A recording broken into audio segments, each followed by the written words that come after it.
শুনুন test of Bengal.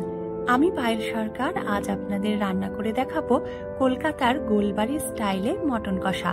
Mutton কষার সাথে বা খাসির মাংসের সাথে বাঙালির সম্পর্ক কিন্তু শতাব্দী প্রাচীন। আর কষা মাংস বা গোলবাড়ির কষা মাংস অনেকেরই খুব প্রিয়। তাই দেখে নিন আজকের রেসিপিটা। এখানে 1 কেজি মটন নিয়েছি এবং মটনে 1 টেবিল চামচ লেবুর রস, 4 টেবিল চামচ সর্ষের তেল, 1 টেবিল চামচ লঙ্কার গুঁড়ো মানে কাশ্মীরি লঙ্কার গুঁড়ো আর হাফ টেবিল চামচ হলুদ গুঁড়ো দিয়ে মাখিয়ে রেখে দিচ্ছি অন্তত পক্ষে 1 ঘন্টা। এর থেকে বেশি সময় রাখতে পারলে সেটা আরো ভালো হয়। প্রথমেই আমি একটা মশলা তৈরি করে রেখে দিচ্ছি। এর জন্য 2টো তেজপাতা, 3টে শুকনো লঙ্কা আর গোটা গরম মশলা অর্থাৎ এলাচ, লবঙ্গ, দারচিনি, সাথে অবশ্যই একটা বড় এলাচ, কয়েকটা গোলমরিচ, অর্ধেক জায়ফল আর একটা জয়িত্রী সামান্য ভেজে নিয়ে গুঁড়ো করে নেব। এর সাথে দেওয়া যেতে পারে একটা স্টার অ্যানিস, যেটা আমার কাছে নেই বলে আমি দিইনি। মশলা গুঁড়ো করার পর আমি এখানে 2 টেবিল চামচ সর্ষের তেল দিয়ে একটা বড় সাইজের পেঁয়াজ বেরেস্তার জন্য ভেজে নিচ্ছি। শুধু মটন কষা নয়, এই ভিডিওতে থাকছে মটন কষার সাথে মুচমুচে খাস্তা পরোটার রেসিপি। তাই ভিডিওটা আপনারা পুরোটাই দেখবেন। পেঁয়াজ ভাজার সময় তাতে সামান্য নুন দিয়েছি। যারা পেঁয়াজটা মুচমুচে করতে চান বা রাখতে চান তারা কিন্তু নুন দেবেন না, কারণ নুন দেওয়ার ফলে একটু নরম হয়ে যায়। পেঁয়াজটা ভাজা হয়ে গেলে এরপরে আমি এখানে দিয়ে দিচ্ছি 1 কাপ মতন সর্ষের তেল, দিয়ে দিলাম তেলে সামান্য পরিমাণে লবণ। এরপরে দিয়ে দিচ্ছি 2টো বড় সাইজের পেঁয়াজ আর একটা রসুনের পেস্ট। পেঁয়াজ আর রসুন আমি একসাথে বেটে রেখেছিলাম। গোলবাড়ির মাংসের বিশেষত্ব হচ্ছে এর রং। গোলবাড়ির মাংস কষার রং হয় একটু লালচে বা খয়েরি বা কালচে ধরনের। আর এই রং আনার জন্য আমি তেলের মধ্যে দিয়ে দিলাম হাফ চা চামচ চিনি আর 1 টেবিল চামচ মতো হলুদ। চিনি আর হলুদ তেলের মধ্যে একসাথে দিলে রং অনেকটাই চেঞ্জ হয়ে আসে। এই পদ্ধতি আপনি অন্যান্য রান্নাতেও প্রয়োগ করতে পারেন। আর সাথে এবারে দিয়ে দিচ্ছি ঝাল লঙ্কার গুঁড়ো হাফ টেবিল চামচ। এই মশলাটা আমরা ভেজে নেব মোটামুটি 5-6 মিনিট। আর এই মশলা ভাজা হয়ে গেলে তারপরে এর মধ্যে আমরা দিয়ে দেব জিরে আদা বাটা। এখানে 3 টেবিল চামচ জিরে আদা বাটার ব্যবহার করা হচ্ছে। এরপরে জিরে আদা বাটা মিশিয়ে আমরা মশলাটা কষিয়ে নেব যতক্ষণ না তেল ছেড়ে আসে। আমি আমার ভিডিওর মাধ্যমে সবসময় আপনাদের কাছে একটা বার্তা পৌঁছানোর চেষ্টা করি, খাবার এবং জলের অপচয় করবেন না, খাবার ভাগ করে নেবেন, এতে ভালোবাসা বাড়ে। এবারে মশলা খুব ভালো করে ভাজা হয়ে গেলে তার মধ্যে দিয়ে দেব 3 টেবিল চামচ মতো ফেটিয়ে রাখা টক দই। মশলার সাথে দই মিশে গেলে আমরা এবারে দিয়ে দেব পেঁয়াজ ভাজার পেস্ট, অর্থাৎ প্রথমে বেরেস্তার মতো করে যে পেঁয়াজটা আমি ভেজে রেখেছিলাম সেই পেঁয়াজটা বেটে নিয়েছি বা পেস্ট করে নিয়েছি। এবারে এই মশলার সাথে সেটা পুরোটা ভেজে নেব। আর মশলা ভাজার সময় যদি মনে হয় তলায় ধরে ধরে আসছে তাহলে কিন্তু অল্প অল্প করে জল দিতে ভুলবেন না। আর যে শুকনো মশলাটা আমি রেডি করেছিলাম সেটা পুরোটা দিচ্ছি না, তার থেকে অর্ধেক মশলা আমি মিশিয়ে নিলাম, বাকি অর্ধেক পরবর্তীতে অন্য রান্নায় ব্যবহার করা হবে। এবারে মশলার সাথে দিয়ে দিচ্ছি মাংস অর্থাৎ মটন। মশলা আর মাংস খুব ভালো করে একসাথে মিশিয়ে নিচ্ছি। আর মাংসের পিসগুলো একটু বড় সাইজের নিয়েছি, সাথে নিয়েছি চর্বিযুক্ত মাংস। এই রান্নাটা একটু তেল তেলে হয় আর এই কারণে তেলের ব্যবহারও প্রয়োজনের তুলনায় একটু বেশি করেছি। এবারে গ্যাসের আঁচ কমিয়ে ঢাকা দিয়ে দিচ্ছি 10 মিনিটের জন্য। এখন আমি কোনো জলের ব্যবহার করিনি, তাই যদি মনে হয় তলায় ধরে যেতে পারে তাহলে অতি অবশ্যই ঢাকনা সরিয়ে একবার দেখে নেবেন। এবারে শুরু করছি পরোটার প্রস্তুতি। তার জন্য আমি এখানে 4 কাপ ময়দার সাথে হাফ কাপ আটা মিশিয়ে নিলাম, এতে করে পরোটার স্বাদ খুব ভালো হবে। দিয়ে দিলাম সামান্য লবণ আর 2 চা চামচ মতো চিনি। এবারে আটা ময়দার সাথে এই নুন আর চিনিটা খুব ভালো করে আমরা মিক্সড করে নিচ্ছি।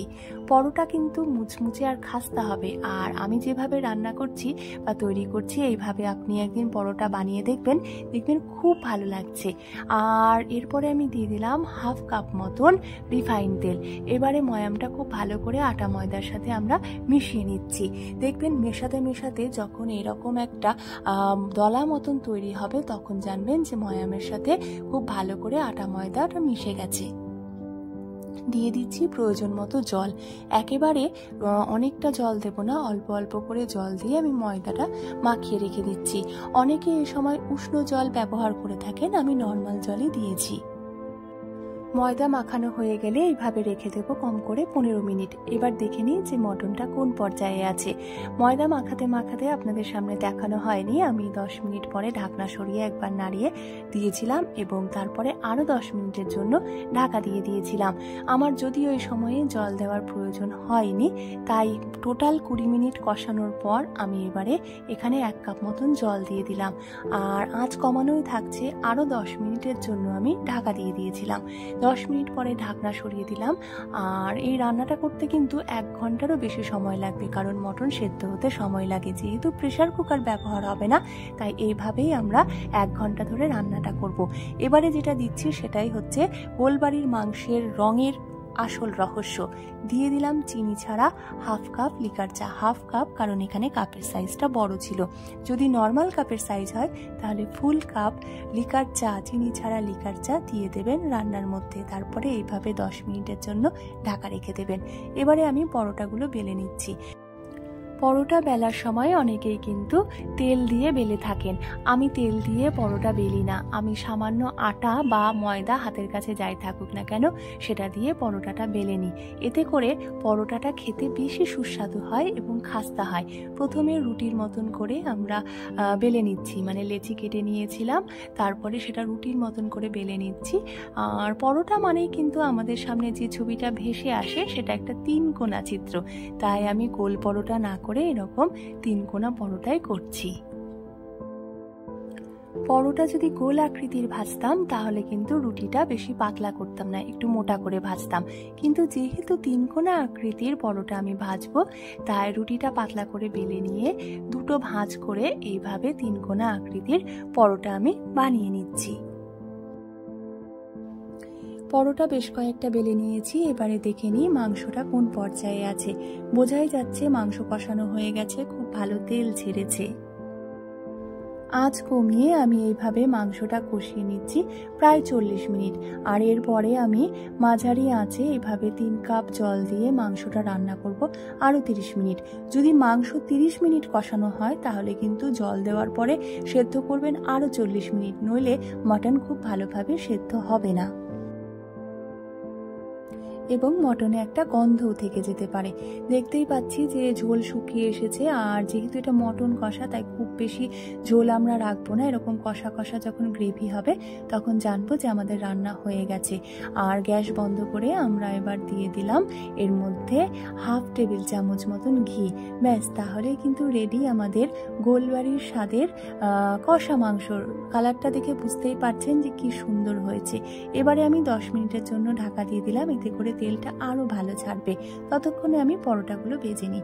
ফ্রাই প্যানে বা তাওয়াতে এইভাবে রিফাইন্ড অয়েল দিয়ে দেবেন 1 টেবিল চামচ। তারপরে এইভাবে পরোটাগুলো ভেজে নেবেন।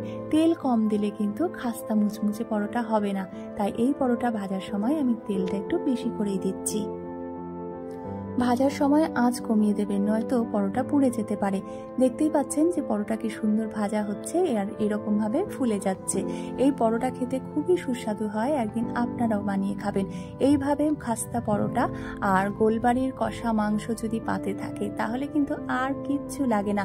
তবে যারা দূরত্বের কারণে সব সময় শ্যামবাজারের 5 মাথা মোড়ে গোলবাড়ির মাংস খেতে আসতে পারেন না, তারা গোলবাড়ির মতো পুরোপুরি না হলেও অনেকটাই গোলবাড়ির মতো এই রেসিপিটা নিজেরাই রান্না করে নিতে পারেন আপনার বাড়িতে।